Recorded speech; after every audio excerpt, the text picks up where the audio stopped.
নমস্কার বন্ধুরা, ভজরি মান্না কিচেনে তোমাদের সবাইকে স্বাগত। আজকে চলে এলাম একটা নতুন পর্ব নিয়ে। আমার আজকের উপস্থাপনা রাঙা আলুর চমচম মিষ্টি। চলো দেখে নিই কীভাবে মিষ্টিটা বানালাম আর কীরকম করে আমি রান্নাটা করলাম।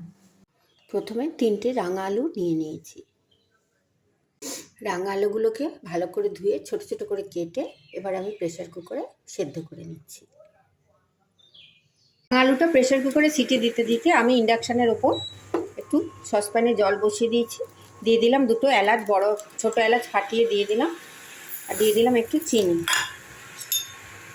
আমি এবার চিনির শিরাটা তৈরি করে নিচ্ছি। জলটা ভালো করে ফুটে গেছে, চিনিটা আস্তে আস্তে গলে যাবে। যখন একটু চিটচিট হবে আমি তখন এটা বন্ধ করে দিচ্ছি। চিনির শিরাটা দেখো ফুটে ফুটে যখন অর্ধেক হয়ে গেছে, একটু চিটচিট ভাব এসছে, এই সময় আমি ওভেনটা বন্ধ করে দিলাম আর এটা একটা বাটিতে ঠান্ডা হতে ঢেলে দিলাম। তৈরি হয়ে গেল আমার চিনির শিরাটা। এবার আমি পরবর্তী পর্যায়ে চলে যাচ্ছি। নেক্সট স্টেপে আমি আলুগুলোকে প্রেসার কুকার থেকে তুলে সেদ্ধ রাঙা আলুগুলোকে একটা বাটিতে নিয়ে নিয়েছি। এরপর আমি এর মধ্যে দিয়ে দিচ্ছি একটুখানি ময়দা। একটু ময়দা দিয়ে দিলাম,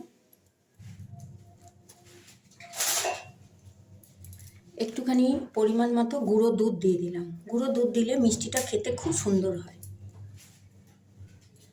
আর দিয়ে দিচ্ছি একটুখানি নুন,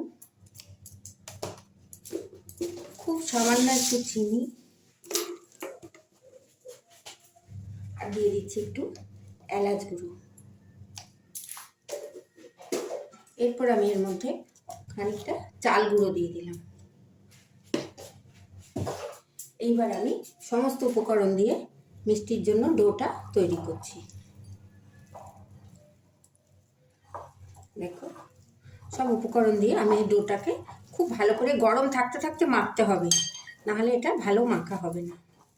খুব ভালো করে আমি মেখে নিচ্ছি এটা। আমার রাঙা আলুর ডোটা দেখো মাখা হয়ে গেল। এবার আমি হাতে একটু ঘি নিয়ে পুরো এই মণ্ডটার ওপর দিয়ে দিচ্ছি। রেস্টে আমি কিছুক্ষণের জন্য এবার এটা ঘি মাখিয়ে 15 মিনিট রেস্টে রেখে দিচ্ছি। তাহলে মিষ্টিটার খুব সুন্দর গন্ধ হবে। ঘি, এলাচ গুঁড়ো সব দেওয়া আছে। এটা আমি 15 মিনিট পর এখান থেকে মিষ্টির আকার দেব। 15 মিনিট রেস্টে রাখার পর দেখো আমি এই মণ্ডটা থেকে হাতে একটু ঘি নিয়েছি, নিয়ে এই মণ্ডটা থেকে একটু চমচমের আকার দিচ্ছি।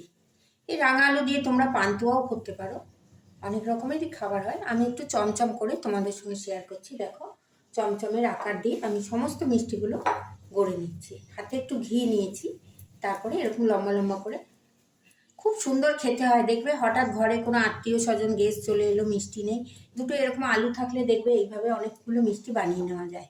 মাত্র 15 টাকার রাঙা আলু দিয়ে মিনিমাম 5 থেকে 7টা মিষ্টি তোমরা ঘরেই বানিয়ে নিতে পারবে। দেখো এইভাবে আমি চমচমের আকার দিয়ে দিচ্ছি। আমি গ্যাসের মধ্যে একটা কড়াই বসিয়ে নিয়েছি, তাতে একটু তেল আর ঘি, রিফাইন্ড অয়েল আর ঘি মিলিয়ে গরম হতে দিয়েছি। এরপরে দেখো মিষ্টিগুলো আমি সব গড়ে নিয়েছি।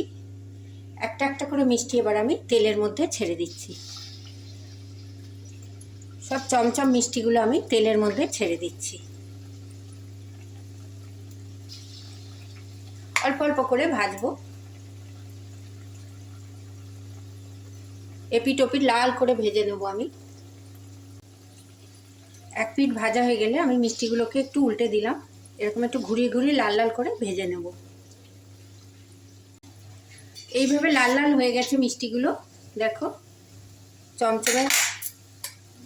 এই পর্যায়ে আমি এই মিষ্টিগুলোকে আর ভাজবো না, তাহলে রস ঢুকবে না। সমস্ত মিষ্টিগুলো আমি তেল ঝরিয়ে তুলে নিচ্ছি।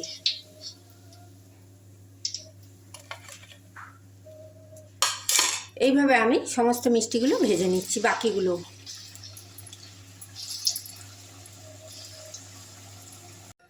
আমি সমস্ত চমচম মিষ্টিগুলো এইভাবে ভেজে নিলাম। খুব সুন্দর নরম নরম হয়েছে।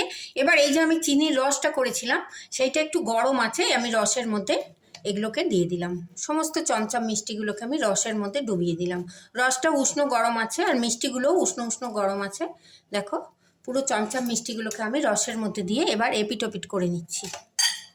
এই মিষ্টিগুলো না আধ ঘন্টা পর ফুলে ফুলে রসগুলো টেনে নিয়ে ফুলে ফুলে উঠবে।